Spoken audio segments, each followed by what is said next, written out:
Graça e paz aos irmãos. Seja muito bem-vindo a mais uma aula da nossa Escola Bíblica Dominical, a EBD. E mais uma aula em que somos desafiados pelo Sermão do Monte. Nossa revista Sermão do Monte, o ensino desafiador, hoje em sua lição número 12, nos convida a estudar, a meditarmos, a aprendermos na Palavra de Deus sobre a ambição do cristão. Dentro desse sentido, eu peço que você esteja com sua revista aberta. Se você anota alguma coisa, já esteja com seu caderninho e sua caneta postos, para que a partir de agora o Senhor possa estar falando conosco através dessa lição tão importante, baseado no Sermão do Monte. Começando a nossa aula, eu convido você para que leia juntamente comigo o texto básico, o texto-chave da nossa lição, está na sua revista, de Mateus 6, versículo 33, eu vou estar lendo aí na nova versão Almeida atualizada. Mas busquem em primeiro lugar o reino de Deus e a sua justiça, e todas estas coisas lhe serão acrescentadas. Antes de partirmos, aliás, para o alvo, cabe ressaltar que a nossa lição se baseia no capítulo 6 de Mateus, do verso 19 ao 34, tá bom? Então, no próximo slide, nós estaremos fazendo a leitura integral desse texto. E agora eu quero convidá-lo para que você preste atenção no alvo da lição.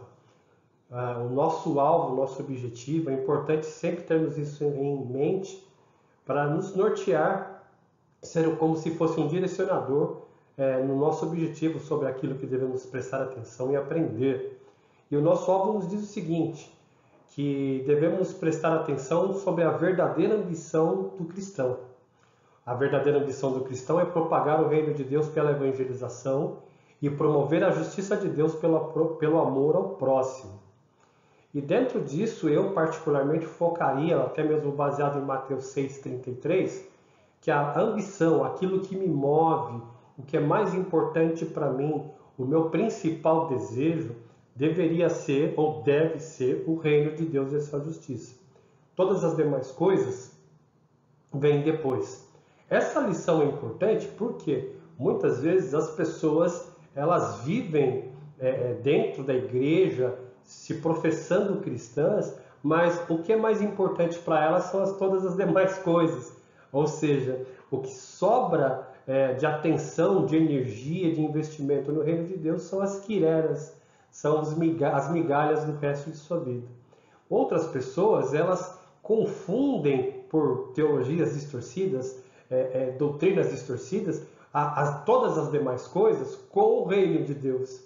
Então, assim, muitas doutrinas acabam incorporando todas as demais coisas, riquezas, bens materiais, saúdes, como o reino de Deus. E as pessoas seguem aquilo que Paulo classifica lá em Gálatas 1 como um falso evangelho, ou na verdade algo que não é o evangelho.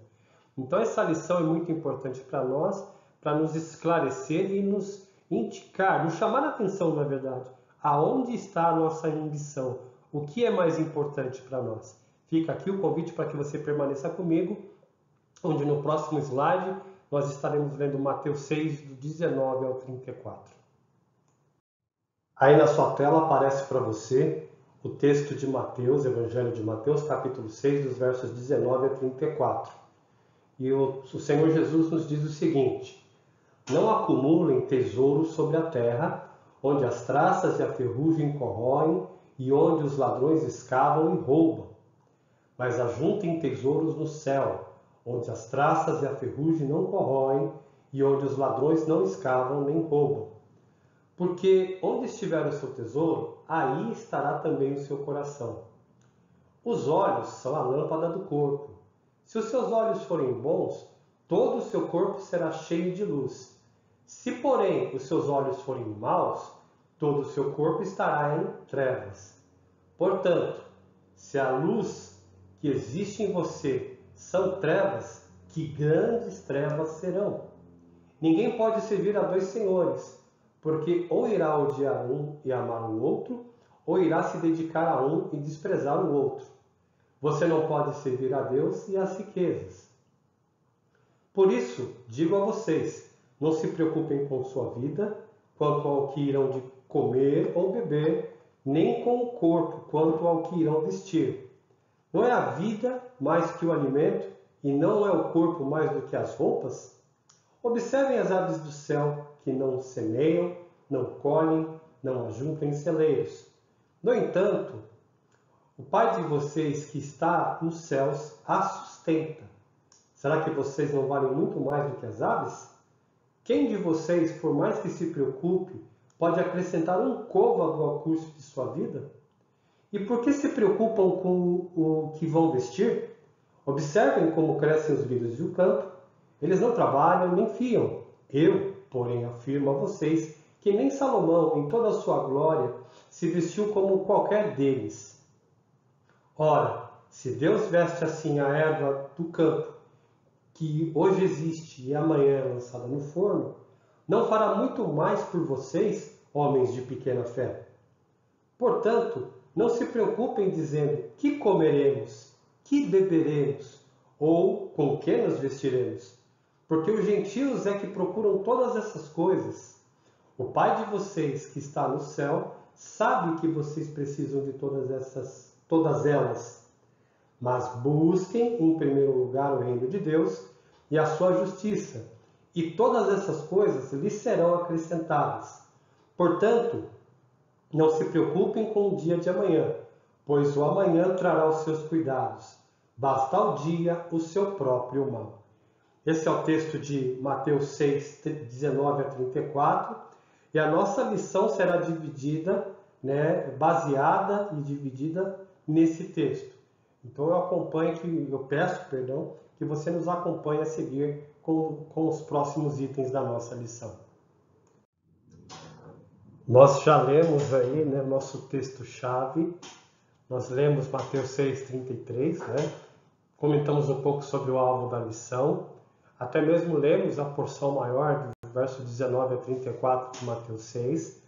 Agora eu convido para que você se atente comigo aí no topo da página 56, na parte introdutória dessa lição, está inclusive até mesmo na sua tela.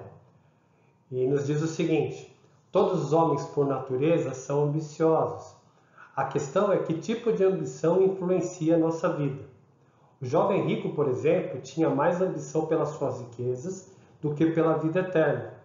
Mesmo sendo simpatizante das coisas de Deus, sua ambição ficou claramente demonstrada. Qual é a sua ambição? Temos aí uma pergunta para a gente. Qual é a nossa ambição? E lá no início da frase temos uma afirmação. Todos os homens, por natureza, são ambiciosos.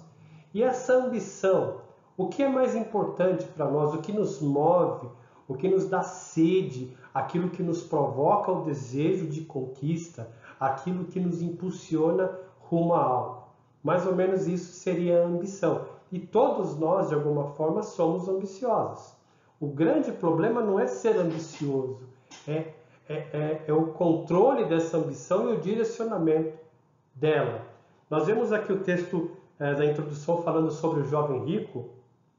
A história dele está registrada em Mateus 19, 16 a 30, lá também paralelamente em Lucas 18, 18 a 30.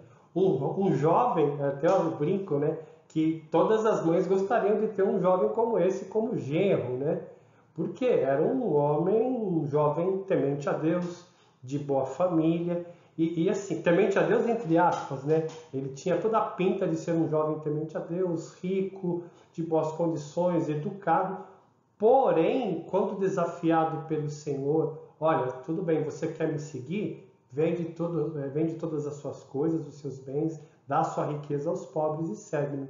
Ele saiu de fininho triste.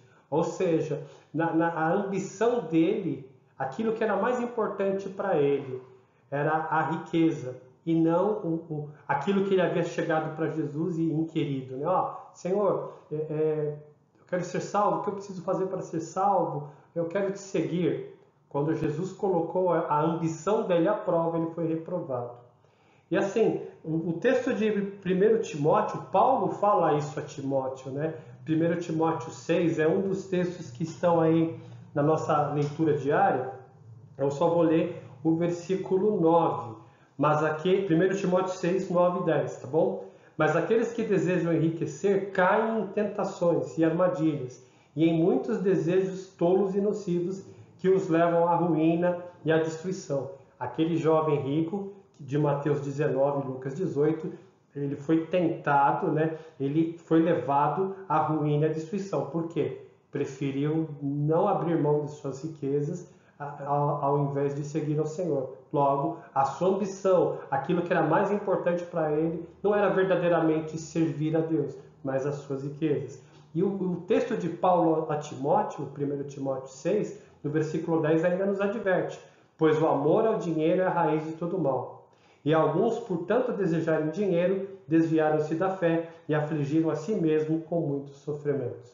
Ou seja, a nossa lição é um convite, é um desafio, na verdade, para que a gente se autoanalise. O que é mais importante é onde está a nossa ambição. E nós iremos discorrer pelos versículos 19 a 34 de Mateus 6, justamente analisando e pondo à prova o nosso coração mediante aquilo que nos é revelado na palavra de Deus. Então fica aqui o convite à perseverança, o convite ao autoexame e a oração para que o Senhor fale comigo e com você a partir dos próximos momentos. O primeiro ponto da nossa lição se baseia dos versículos 19 a 21 de Mateus 6 e fala justamente sobre a questão dos tesouros ou do tesouro, né? Lendo o texto da revista, o enfoque que Jesus dá nesse texto é sobre a durabilidade e o valor daquilo que estamos juntando em nossa vida. É esse contraste entre aquilo que é eterno e aquilo que é efêmero, que é passageiro, entendem? O tesouro sobre a terra se perderá, mas o tesouro no céu permanecerá.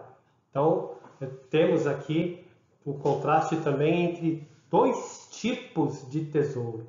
Um que é eterno, que é o do céu, e outro que é efêmero, que é passageiro, que é o tesouro na terra. E no meio de tudo isso, a nossa ambição. O que está nos movendo na nossa vida, o que nos causa ali o desejo de prosseguir, de andar, aquilo que nos dá sentido, que faz sentido para as nossas vidas, aquilo que devotamos à nossa existência. Então toda a lição, não só a partir dessa questão do tesouro, mas por todas as outras figuras que nós veremos mais para frente, vai se defrontar sobre isso. E o seguinte, seguindo o ponto 1, a questão do tesouro, temos aí a primeira parte do versículo, né? Vamos ler, aliás, o versículo 19. Não acumulem tesouro sobre a terra, onde as traças e a ferrugem corroem, e onde os ladrões escavam e roubam. Então, a primeira parte aí desse tópico 1, a questão do tesouro, é justamente tesouro sobre a terra, se baseia no versículo 19. E olha só, não acumulem tesouro sobre a terra. Que tesouros são esses, né? Seriam ali, e o próprio texto nos fala, que são as coisas efêmeras, onde a traça, a ferrugem, os ladrões, de alguma forma os corrompem. E o que seria tesouro sobre a terra? Seria as riquezas, os bens, anseios políticos, anseios de poder. A própria palavra ambição muitas vezes é ligada a essas coisas, né? O desejo desmedido, incontrolável por poder, por riquezas, por influência, por posição.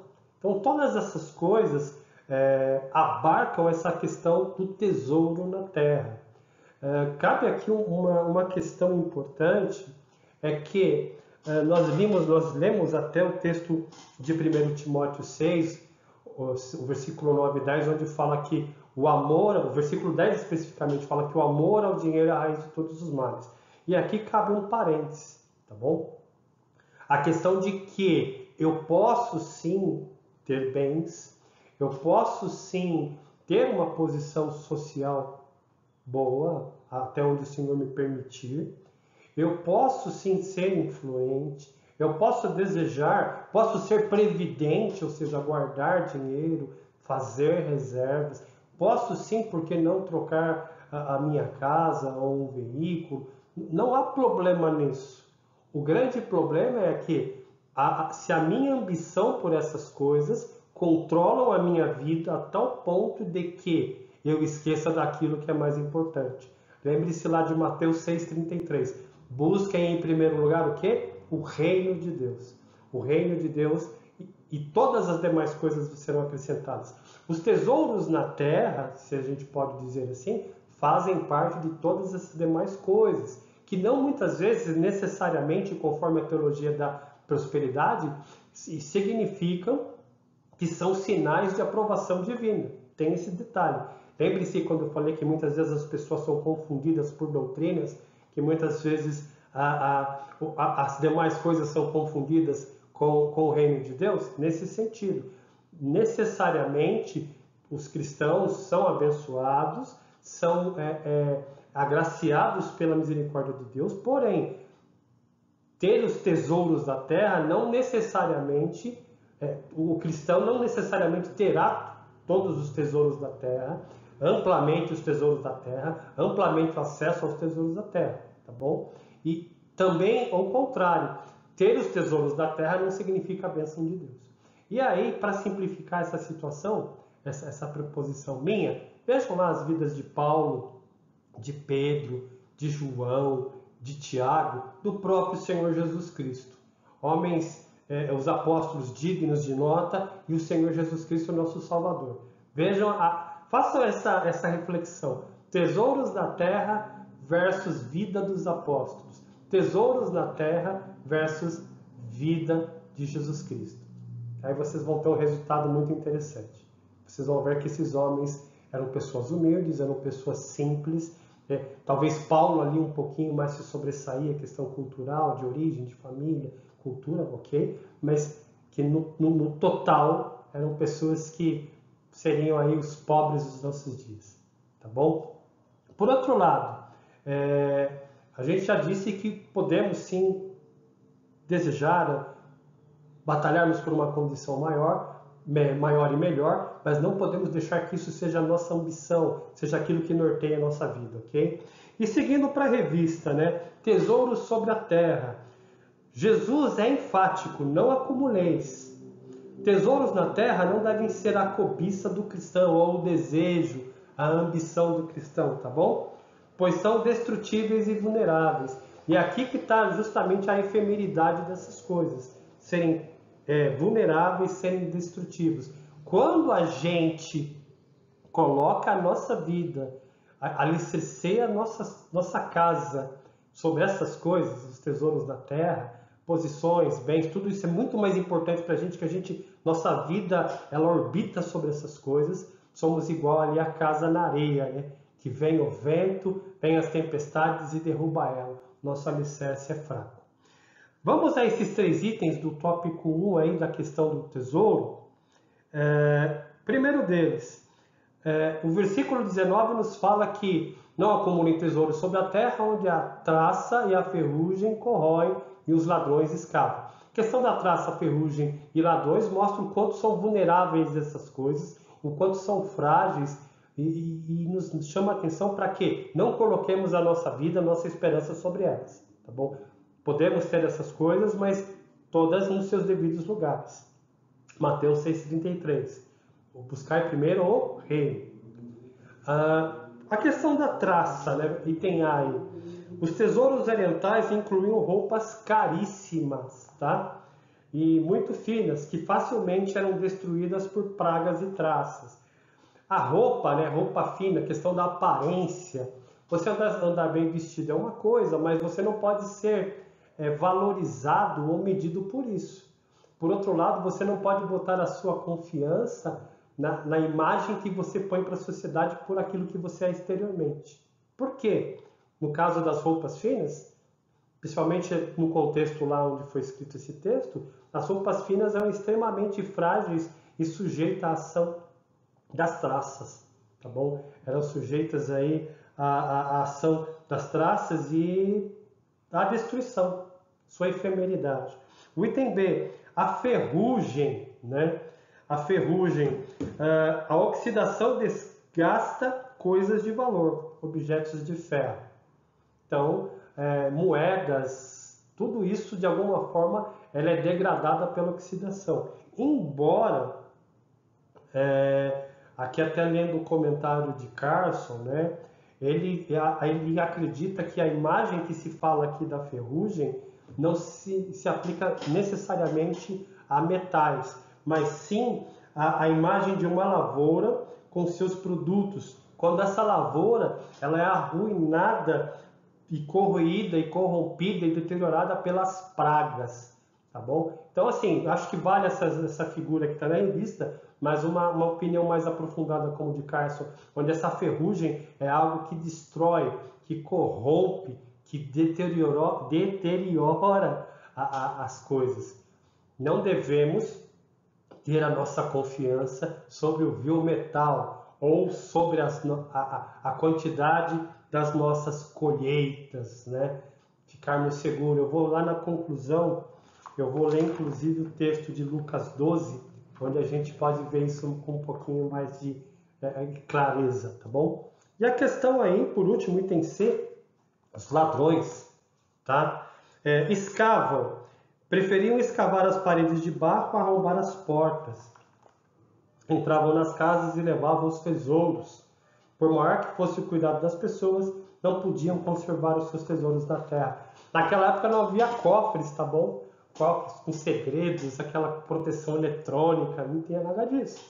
Então os ladrões, em vez de entrarem pela frente da casa e já dar de cara com o dono, com alguém, eles se ligavam mais ou menos onde a pessoa deixava ali dentro de potes de barro, dentro de alguma coisa, uma caixinha, alguma coisa, onde estava o tesouro, e vinha o ladrão, ele entrava pela parede, porque as casas na Palestina eram feitas de barro, algo muito talvez parecido com aquilo que os nossos avós chamavam de pau a pique, né?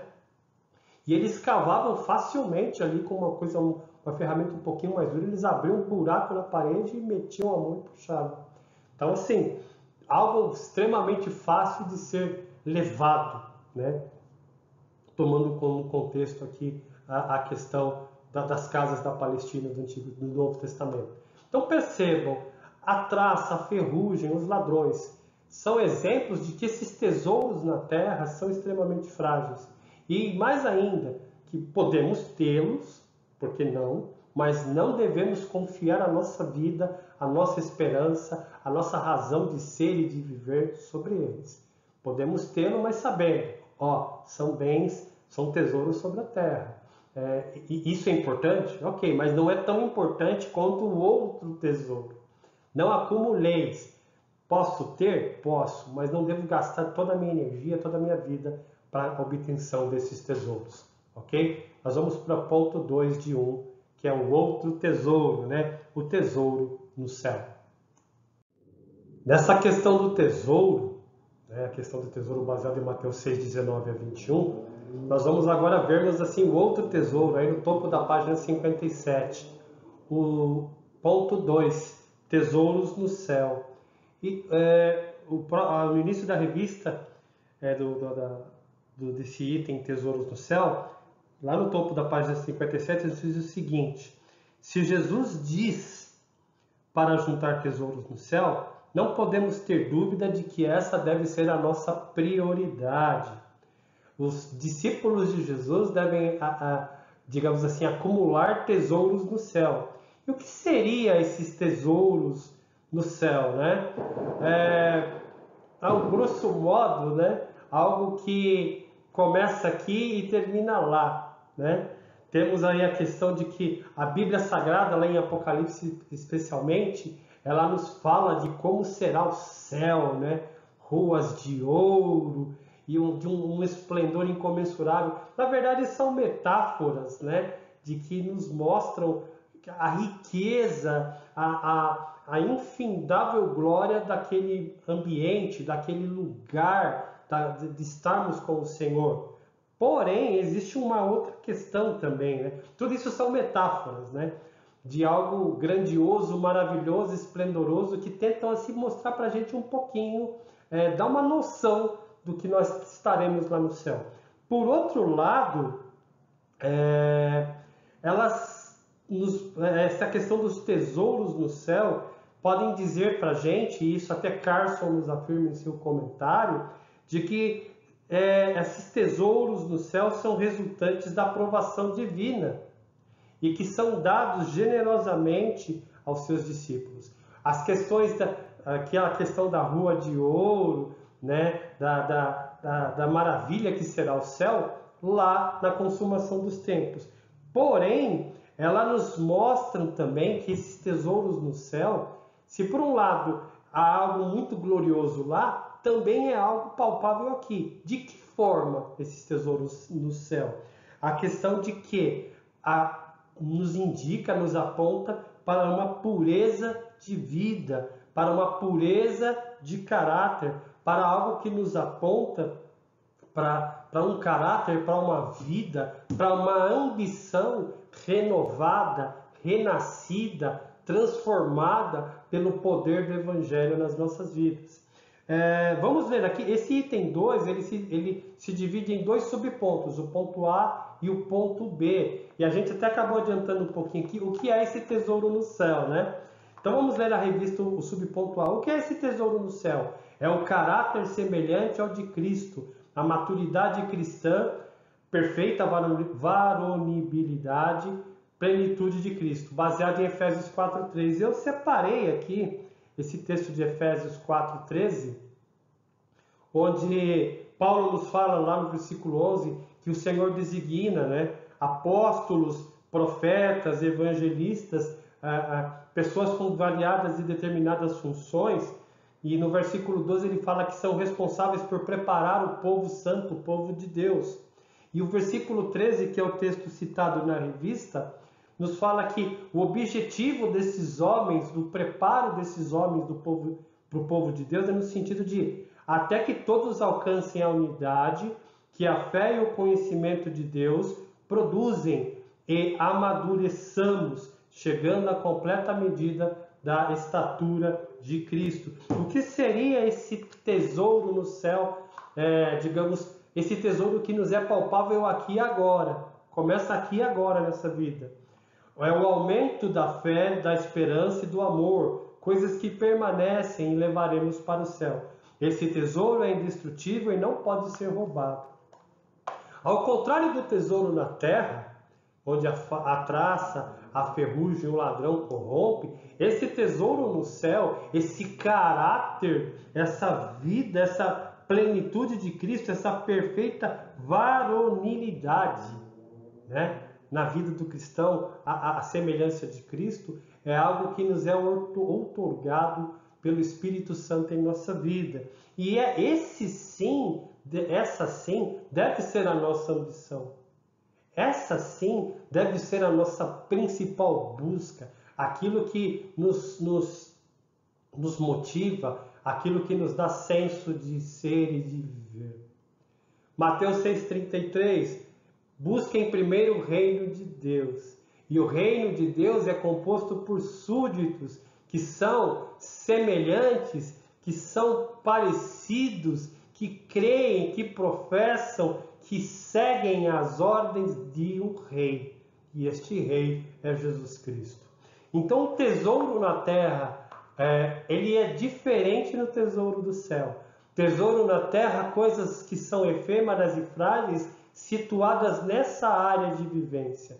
Tesouros no céu, coisas que são cultivadas, são buscadas, ambicionadas, que começam aqui sim, e que conforme a nossa vida passa, e cada vez mais santos, de glória em glória, vão desembocar numa plenitude maior lá na consumação dos séculos. Ponto B. E como ajuntá-lo? Ou como conquistar, eu acho que não dá para dizer isso. Mas como podemos acumular, né? O texto nos fala que nós não devemos acumular tesouros na terra, mas ajuntar. Como eu devo ajuntar tesouros no céu? E como ajuntá-lo é o ponto B. Essa poupança ocorre à medida que nos dedicamos, concentramos-nos e damos mais tempo e valor a nos encontrarmos com Deus e sermos transformados dia após dia, de glória em glória, alcançando o nosso destino de sermos semelhantes a Jesus Cristo.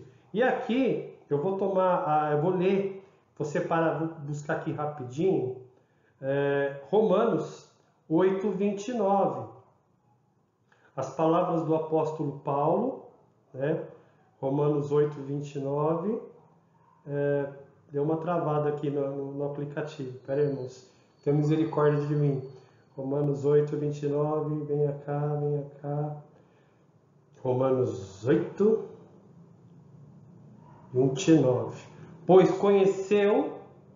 Deus conheceu de antemão os seus e os predestinou para se tornarem semelhantes à imagem de seu Filho, a fim de que ele fosse o primeiro entre muitos irmãos. Percebam que, como que devemos juntar isso, né? É a questão de que esses a quem Deus conheceu de antemão e os predestinou, para quê? Para se tornarem semelhantes à imagem de seu Filho. Ou seja, percebam que, à medida que somos predestinados, escolhidos, eleitos por Deus, né? Anseiamos, desejamos e buscamos esse fato de nos tornarmos parecidos. Veja no versículo, finalzinho do verso 29 de Romanos 8, a fim de que ele fosse o primeiro entre muitos irmãos. Nós queremos ser como esse irmão mais velho, esse primeiro irmão, esse irmão que na verdade é o nosso Rei Jesus Cristo. Então, seguindo o texto da revista, essa atividade temporal culminará em resultados eternos, é o investimento mais seguro da vida. Ou seja, o cristão, o salvo, lavado e remido no sangue de Jesus Cristo, ele ambiciona ter um caráter puro, uma vida santa, uma vida de santidade e temor ao Senhor. Ele ama a palavra de Deus, ele ama a sua igreja, ele ama o Senhor da igreja.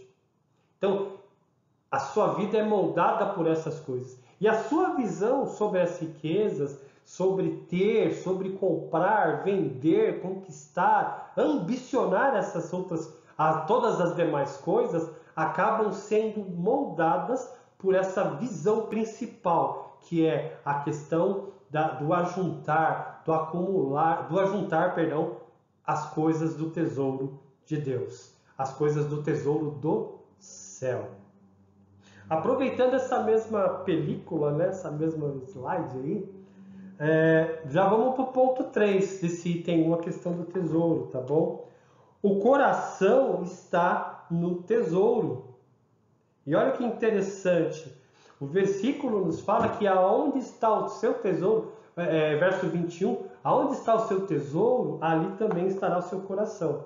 Lendo o texto da revista, aquilo que você considera de valor e durabilidade para esta vida será o objetivo da sua busca. E aqui cabe uma pergunta: o que é importante para você na sua vida? O que te motiva, o que faz você levantar todas as manhãs e viver as 24 horas do dia? É uma pergunta interessante. Dedicação e entrega total. Vou ler a frase de novo, me perdoem, irmãos. Aquilo que você considera de valor e durabilidade para a vida será o objetivo da sua busca, dedicação e entrega total. Por isso, esteja certo que o tesouro no céu é o seu objetivo, e ajuntá-lo é a atividade da sua vida. Então, como crentes, devemos saber aonde está o nosso tesouro. Porque aonde está o nosso tesouro, ali está o nosso coração. Aonde está o nosso tesouro, ali está o nosso coração. E o que quer dizer isso? Quando o tesouro do céu é o meu tesouro, quer dizer que eu sou, como nas palavras de Carson, e aqui eu vou ler o Sermão do Monte, o comentário dele sobre o Sermão do Monte. Quando o meu tesouro principal é o tesouro do céu, eu sou um verdadeiro comprometido com o reino de Deus. Meus valores mais importantes serão estabelecidos por Deus. Percebam que eu preciso que o meu coração esteja... Meu coração está focado no meu tesouro. Não importa qual tesouro seja. O preponderante aqui é que o nosso tesouro seja o tesouro correto, que é o tesouro no céu. E ainda ligando, né, terminando essa parte aqui, a questão do nosso coração, Carson ainda fala: trocar o eterno pelo temporário é um mau negócio. Não importa com quantas lantejoulas se enfeite o temporário para torná-lo mais atrativo. porque onde estiver o seu tesouro, aí também estará o seu coração. Se alguém deseja, acima de qualquer coisa, ganhar muito dinheiro, comprar uma casa luxuosa, esquiar nos Alpes ou velejar no Mediterrâneo, assumir o controle da sua empresa ou comprar a do seu concorrente, construir uma boa reputação ou obter aquela tão sonhada promoção, defender uma posição política ou ser nomeado para um cargo público, será devorado por esses objetivos e os valores do reino serão postos de lado. Então se deu uma citação boa aí de Carson nesse ponto 3. Então, meus irmãos, que a nossa vida, que a nossa ambição, o nosso coração esteja alicerçado, voltado, fixado para o tesouro correto, que é o tesouro dos céus. Chegamos ao ponto 2 aí da nossa lição, tá bom? É o meio da página 57, a questão da visão, baseada em Mateus 6, 22 e 23, tá? Aí eu vou ler aqui, eu estou em mãos com a versão NVI.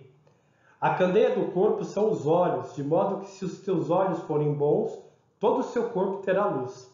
Se, porém, os teus olhos forem maus, o teu corpo estará repleto de trevas. Se, portanto, a luz que é em ti forem trevas, que grandes trevas serão. E aqui, olhando a revista, né, duas perguntas. Você percebe a diferença entre os dois tesouros, que a gente comentou na questão passada, da terra e do céu? São duas perguntas. Agora, Jesus fala da nossa visão, a capacidade de discernir o que é de valor e eterno, do que não tem valor e é temporal. Sua visão determinará a direção e a qualidade de toda a sua vida. Em que você está fixando os olhos? Aqui a gente vê que Jesus ele fala que a candeia do corpo, ele compara a candeia com os olhos, né? E olha só, o primeiro item é os olhos bons, né? Se a candeia do corpo são os olhos, de modo que se os teus olhos ou a candeia for boa, todo o corpo terá luz. O que é uma candeia boa, né? É uma candeia que tem ali a quantidade de querosene ou azeite correto. É uma candeia que está ali com seu bulbo, né? Para aquilo que a gente conhece como lamparina, com aquela parte de vidro toda limpa, sem sujeira, de forma que a luz vai se propagar melhor. É uma candeia que ali o seu pavio, né? Aquela cordinha que tem no meio está limpa, ali tá parada, não tá comprometida. Essa é uma candeia boa. Se os nossos olhos sendo como uma candeia, ela ilumina e traz luz para todo o corpo. Nesse item 1, olhos bons, está baseado em Mateus 6,22, tá bom? A comparação aqui entre uma pessoa cega e uma pessoa que enxerga. Quem tem visão dará ao seu corpo uma boa direção. Por quê? Porque ele está ali com a luz, né? A luz ilumina, a luz propaga, né? A luz dá clareza. Sua visão determinará, a boa visão conduzirá a sua vida no bom caminho. Você não tropeçará, a caminhada será mais rápida, segura e com objetivo. Uma coisa que é interessante aqui, essa questão do olho, né? Que até Carson ele fala isso sobre a questão da Septuaginta, usar o termo para olhos bons, é um olho em que não tem ali, que tem a sua sinceridade pura, a sua sinceridade agradável, a sua sinceridade que agrada a Deus. Também, esse olho bom aponta para um compromisso que não é dividido, uma lealdade que não é dividida. Olhos bons, que são iguais à candeia boa, que traz iluminação para todo o corpo, é um olho ou uma candeia que é sincera em seus propósitos, que não tem a sua lealdade dividida e que aponta para um sentido de fixação e direção no alvo e um sentido também de pureza, de comprometimento, de santidade. Por outro lado, baseado no verso 23, temos os olhos maus ou a candeia má. Vejamos aí, eu estou lendo na NVI agora. Se porém os teus olhos forem maus, o teu corpo estará repleto de trevas. Ou seja, se essa candeia, a gente falou que a candeia boa era limpa, tal, tinha querosene, a candeia ruim tem aquele bulbo todo sujo, de repente não tem querosene ou azeite suficiente, o pavio está todo comprometido, está estragado. Se a candeia do nosso corpo é assim, ou se os nossos olhos são assim, eles são maus. E o que ele vai trazer para dentro do nosso corpo? Trevas. E eu chamo a atenção para uma questão importante na complementação do versículo 23. Se, portanto, a luz que há em ti forem trevas, que grandes trevas serão. Uma questão importante, se a luz que há em ti forem trevas. E aqui a gente pode perceber um comprometimento no discernimento de muitas pessoas, a ponto de confundirem trevas com luz. E olha só, se eu penso que estou na luz, que eu tenho meus olhos são luz, ou trazem luz para dentro do meu corpo, quando na verdade são trevas, que tremendo engano é esse? Né?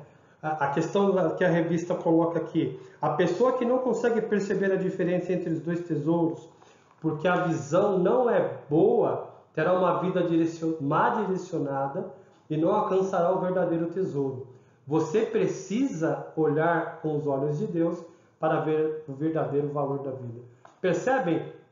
Nós falamos em coração. Onde estará o seu tesouro, estará o seu coração.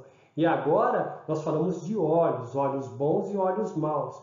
O olho bom traz luz para a vida. Os olhos maus trazem trevas. E existe o agravante ainda nesse caso dos olhos maus, de que podemos confundir, ou existe a possibilidade de se confundir as trevas com a luz. E que grande treva será? Né? O verso 23 complementa. Aonde temos colocado os nossos olhos? Temos tido nitidez no nosso enxergar? Temos sabido definir e distinguir o tesouro do céu e o tesouro da terra? É a pergunta em que começa esse ponto 2. Fica aqui, eu termino esse ponto 2 com ela e já parto para o ponto 3, que é lá no topo da página 58, que se baseia em Mateus 6:24, tá bom? Eu vou ler aqui, Mateus 6:24. Ninguém pode servir a dois senhores, porque ou odiará a um e amará o outro, ou se dedicará a um e desprezará o outro. Não podeis servir a Deus e às riquezas. Vou ler o texto da Revista Integral. O cristão está em busca do tesouro dos céus, com seus olhos firmes nele, e por isso não pode servir a dois senhores ao mesmo tempo. Jesus não permite duplicidade, é um ou outro. Por trás dessas palavras está a figura de escravo e dono de escravo. Pode-se trabalhar para dois empregadores, mas nenhum escravo pode ser propriedade de dois senhores. Tipo assim, nos nossos dias, você pode ter dois empregos. Lembre-se lá do Júlio, né, o pai do Cristo, todo mundo odeia Cristo. Meu marido tem 3 empregos. Aqui não, aqui o cara não é um Júlio, o empregado, ele é um escravo. E ele não pode ser escravo de dois senhores. Voltando para a revista. Ter um só dono e prestar serviço de tempo integral são da essência da escravidão. E é justamente isso. Você não pode ter dois senhores, porque se você vai odiar um e amar mais o outro, você não vai conseguir servi-los, tá? Dentro do contexto da escravidão, isso já é uma impossibilidade, você ter dois senhores. E se tiver, você não vai servir os dois com a igual competência, de igual forma. Você vai sempre deixar um na mão em relação ao outro. Jesus não proíbe o cristão de ser rico, mas sim de entregar seu coração à riqueza, pois seu coração já pertence a Deus. Sendo assim, o cristão está em tempo integral a serviço de Jesus Cristo, seu Senhor. E aqui mais um adendo importante. Se rico for, isso não pode ser o centro da minha vida. E até mesmo as riquezas ou ter um bem-estar maior, uma condição maior, deve ser colocado em prol e serviço do reino, porque o reino é a coisa mais importante para o cristão. Buscar primeiro o reino. Se eu tenho todas as demais coisas como bênção, Deus me proporciona isso. Não é obrigatório isso, mas se Deus me proporciona isso, que tudo isso não seja o centro da minha vida, a ponto de que eu coloco isso em prol do reino. Percebe? Então, o escravo, voltando à figura do escravo, ele não consegue estar servindo a dois senhores. Até mesmo aquele que é rico, aquele que tem tesouros na terra, digamos assim, né? Tem bens. O Senhor dele não são esses tesouros. É Deus, é o Senhor Jesus Cristo. Seguindo aqui a última frase da revista. O acúmulo de riquezas é uma ocupação tão absorvente que mais cedo ou mais tarde o dinheiro escraviza suas vítimas e as leva a desprezarem a Deus. Foi o texto que a gente leu lá de 1 Timóteo 6, versículo 9 e 10. Né? Traz muito problema e muitos amaram o dinheiro a tal ponto que se desviaram da fé. E aí Timóteo fala, olha, o amor ao dinheiro é a razão de todos os males. Eu tenho que amar ao Senhor Deus sobre todas as coisas e o próximo como a mim mesmo. Né? Esse é o mandamento. Né? Esses são os dois mandamentos. Amar o dinheiro? Não. Eu amo a Deus e ao próximo sobre as demais coisas. Eu tenho dinheiro, eu tenho condições. Eu ponho tudo isso em serviço do reino de Deus, do amor a Deus e o amor ao próximo sobre todas as coisas. Chegamos ao ponto 4 da nossa revista, baseado em Mateus 6, 25 a 34. Esse ponto 4 se divide em 4 subpontos, onde nós vamos passar um a um aí, terminando aí a conclusão dessa lição. Vamos para o texto da revista. A ambição secular causa muita ansiedade, versículo 31 e 32. Mas o cristão é diferente, pois seu tesouro está no céu. Sua visão está no investimento eterno. O cristão não serve a dois senhores, não é escravo do desejo de ficar rico, sua ambição é outra. Assim sendo, esse tipo de ansiedade é completamente inútil. A gente viu que desde o versículo 19 ele vem tratando algumas situações, e agora essa parte aqui do versículo 25 em diante é uma parte conclusiva, onde ela desemboca na questão da ansiedade, tá bom? Ansiedade é essa que para o cristão é inútil, porque ele sabe, o seu coração está no tesouro certo, os seus olhos são bons, ele sabe o Senhor a quem tem servido, tá bom? E temos aqui 4 pontos que nos demonstram o porquê da ansiedade ser assim, ser ruim ou inútil na vida do cristão. Primeiro, por causa do valor da vida, e aí eu vou estar lendo Mateus 26, 25 e 26. Por isso digo a vocês, não se preocupem com a sua vida, quanto ao que irão comer ou beber, nem com o corpo, quanto ao que irão vestir. Não é a vida mais do que o alimento e não é o corpo mais do que as roupas? Observem as aves do céu, que não semeiam, não colhem, não juntam em celeiros. No entanto, o Pai de vocês que está no céu as sustenta. Será que vocês não valem muito mais do que as aves? Texto da revista. Por causa do valor da vida. Ponto 1. O ser humano não depende apenas de alimento e vestes, pois sua vida é eterna, ele está acima de todas essas coisas. Quando valorizamos mais o que comer, beber e vestir, a ponto de isso se tornar algo que a nossa vida está centrada nessas coisas, isso é problema, isso vai gerar preocupações desnecessárias.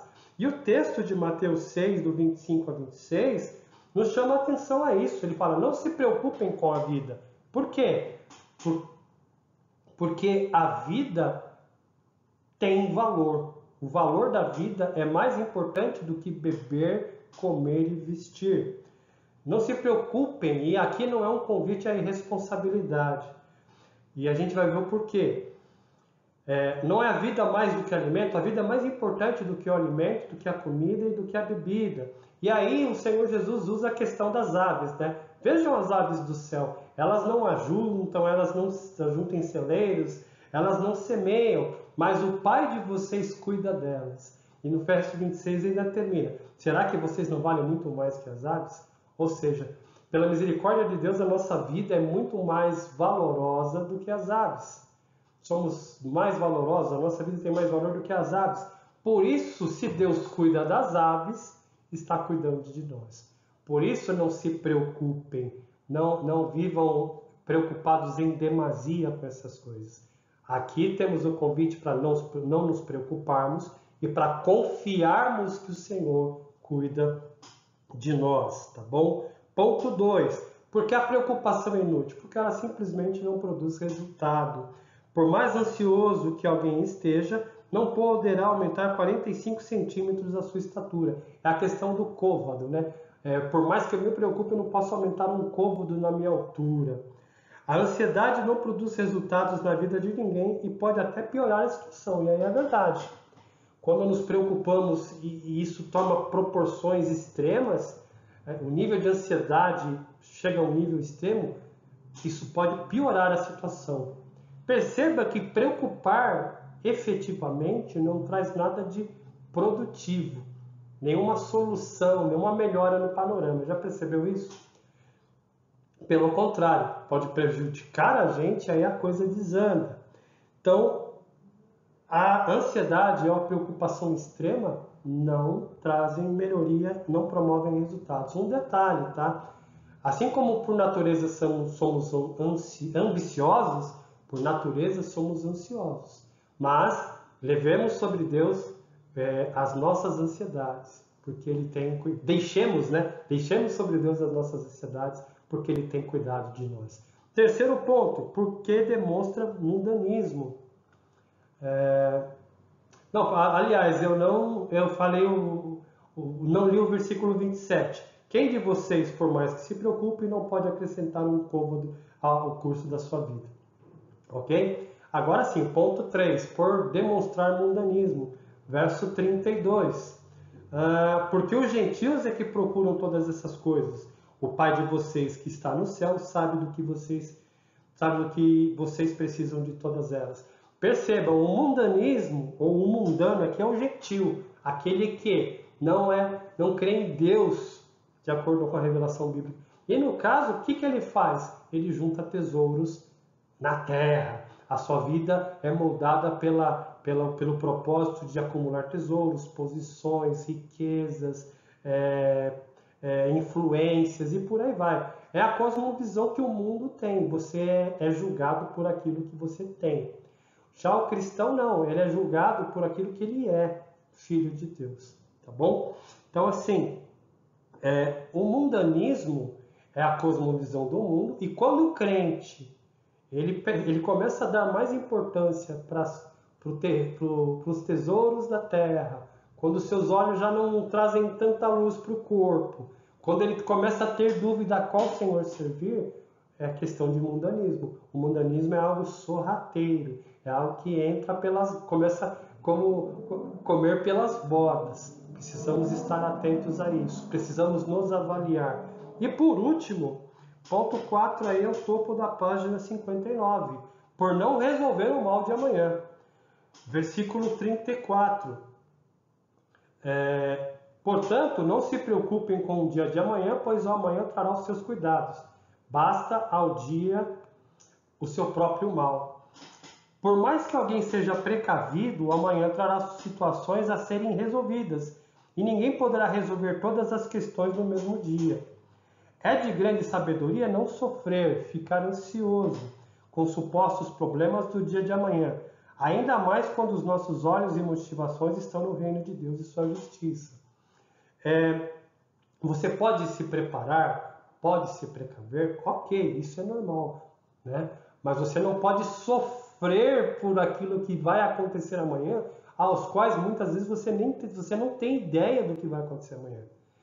E quando a gente tem uma pálida ideia, a gente pode se preparar, pode antecipar algumas coisas, mas não pode resolver tudo que vai acontecer amanhã, hoje, percebe? E aqui é uma questão importante, né? Ainda quando os nossos olhos e motivações estão no reino de Deus e sua justiça. Podemos ser previdentes, anteciparmos, nos prepararmos, ok, mas a nossa confiança não estão nessas coisas, estão em Deus, porque o seu reino, a sua vontade sabemos do seu cuidado. Ele cuida das aves, ele cuida de nós. Somos mais importantes do que as aves. É assim que acabamos de aprender. Temos aí esses 4 pontos da inutilidade da ansiedade. E cabe aqui para a gente fechar antes da aplicação uma consideração rápida. Ansiedade, temos, é algo natural do ser humano, mas quando ela alcança proporções estratosféricas que travam nossa vida, travam nossa fé, travam nossas relações, alguma coisa está errada. Precisamos, de repente, procurar um pastor para nos ajudar, para nos aconselhar, para nos colocar de novo, com o olho no tesouro correto, com a nossa disposição de servir ao Senhor correto. Ou muitas vezes também são questões físicas, São questões que de repente precisamos aí de ajuda de um especialista no assunto, tá bom? Então fica aqui um adendo, tá? Porque muitas vezes, pastor, eu vivo ansioso. Calma. Eu estou em pecado? Calma. Muitas vezes precisamos de uma orientação espiritual, precisamos também muitas vezes de uma orientação de um médico, de um especialista que pode nos ajudar. E muitas vezes ambas as coisas, tá? Tem esse detalhe também. Aplicação. É importante lembrar que esse ensino não é contra trabalho e esforço, portanto, não estar ansioso não tem nada a ver com preguiça e vida negligente. Deus cuida de mim, eu sou mais importante do que as aves, dane-se. Não. Mas sim com uma firme dependência e confiança no Pai Celeste. Salmo 127, 2. Eu vou ler aqui Salmo 127, 1 e 2. Vou ler na versão NVI. Se o Senhor não edificar a casa, em vão trabalham os que a edificam. Se o Senhor não proteger a cidade, em vão vigia a sentinela. Inútil vos será levantar de manhã, repousar tarde, comer o pão das dores, pois ele o supre aos seus amados enquanto dormem. A ansiedade muitas vezes demonstra para que lado o nosso coração está olhando, qual tesouro o nosso coração está, para que lado estamos olhando, com que olhos estamos olhando e ao qual Senhor estamos servindo. Qualquer coisa que roube a nossa atenção dos tesouros do céu, do reino de Deus, se torna ídolo em nossas vidas. E servir a ídolos tem um preço muito alto e desagradável. Meus irmãos, esses são os 4 pontos porque a questão da ansiedade na vida do crente é uma coisa inútil.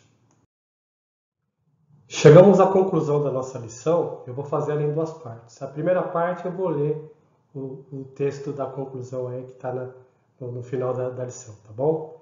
Está aí para você também no seu vídeo. A ambição do cristão é o reino de Deus e sua justiça.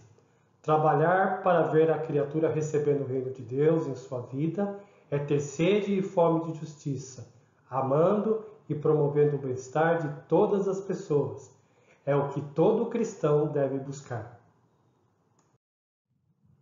E agora eu vou citar um texto bíblico, vou fazer uma leitura bíblica e depois uma leitura de uma passagem na vida de um comentarista bíblico chamado Matthew Henry. Vamos com o texto bíblico primeiro, Lucas 12, do 13 em diante. Nesse ponto, um homem que estava no meio da multidão disse a Jesus: Mestre, diga a meu irmão que reparta comigo a herança. Mas Jesus lhe respondeu: Homem, quem me nomeou juiz ou repartidor entre você? Então lhes recomendou: tenham cuidado e não se deixem dominar por qualquer tipo de avareza, porque a vida de uma pessoa não consiste na abundância dos bens que ela tem. E Jesus lhe contou ainda uma parábola dizendo: o campo de um homem rico produziu com abundância. Então ele começou a pensar: que farei, pois não tenho onde armazenar minha colheita? Até que lhe disse: já sei, destruirei meus celeiros, construirei outros maiores, e aí armazenarei todo o meu produto e todos os meus bens. Então direi à minha alma: você tem em depósito muitos bens para muitos anos.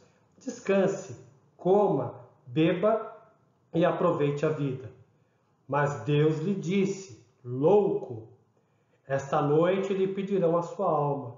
E o que você tem preparado? Para quem será?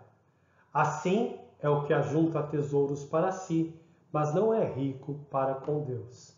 Esse texto ele endossa muito lá o que Jesus disse no Sermão do Monte, o texto que a gente leu ali de Mateus 6, 19 a 34. Eu vou ler aqui uma passagem que Matthew Henry, o comentarista bíblico, ele viveu ali final entre o século 16, 17 e início do século 18.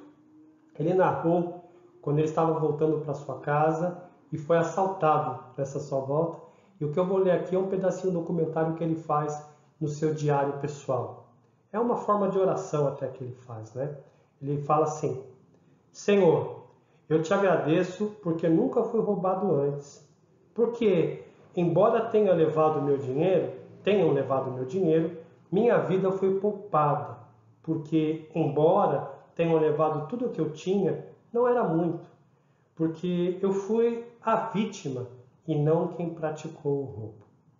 Tá bom? Esse comentário de Matthew Henry reflete muito, é um exemplo para a gente de tudo aquilo que a gente estudou nessa lição 12, a ambição do cristão.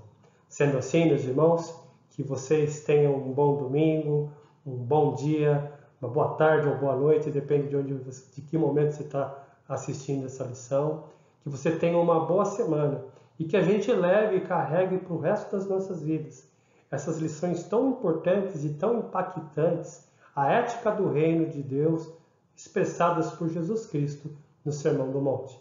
Sendo assim, meus irmãos, que Deus os abençoe. Um forte abraço.